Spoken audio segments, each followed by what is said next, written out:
it's me. Today I'll be vlogging about my experience with the film Clerks/Clerks if you're English or American, depending on what you want to call it. This film, it started off pretty boring in my opinion. It's about this man slash ex-college student, dropout, who works in a convenience store in America, and the whole thing is filmed in black and white.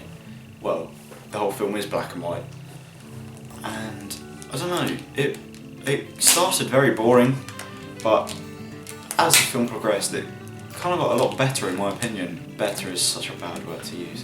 As the film progressed it became a lot more humourful and a lot more to my taste. I discussed the film with James just prior to this video about how we found the film with each other, and we both came up with the same thing.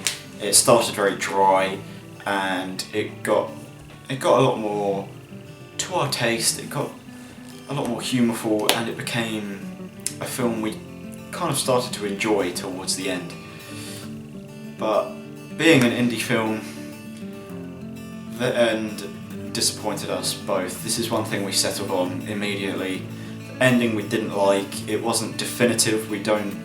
We're the type of people, or I especially am the type of person that likes to have a definitive ending and likes to know what's happening all the time and how it finished. But this film left not on a cliffhanger, just on a dry note, and we don't know what happens to Dante or any of his friends.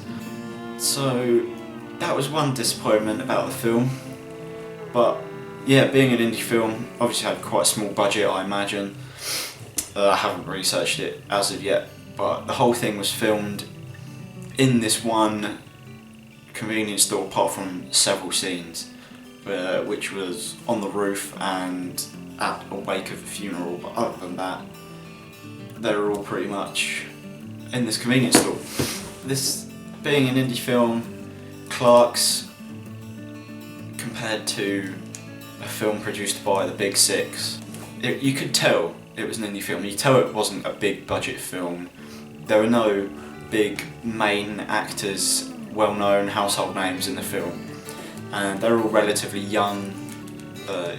Presumably one of their main first roles for these actors, and you could tell, we don't know if it was intentional or not, but you could tell some of them were falling over their lines in the film, and the director left it in.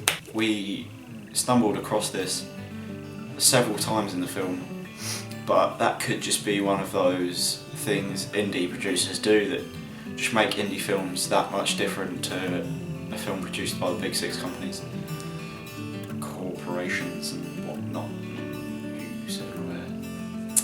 Several of the scenes in the film would transition between each other with a black screen, often with one word on the screen, such as paradigm and juxtaposition and all of these. We didn't really know the meaning.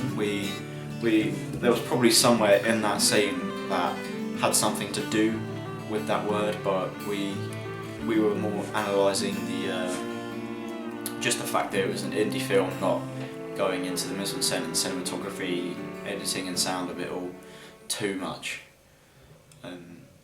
But I'm sure that definitely has something to do with being an indie film. You wouldn't see that in a film produced by any of the major corporations. Anyway, other than that, I enjoyed the film, especially towards the end, apart from the very ending. And yeah, I would watch it again. I'd have to give it some time before I watched it again, but it is one of those I would watch again. And I think that will be it, unless I've missed something, in which you'll see in the next cut. But yeah, bye!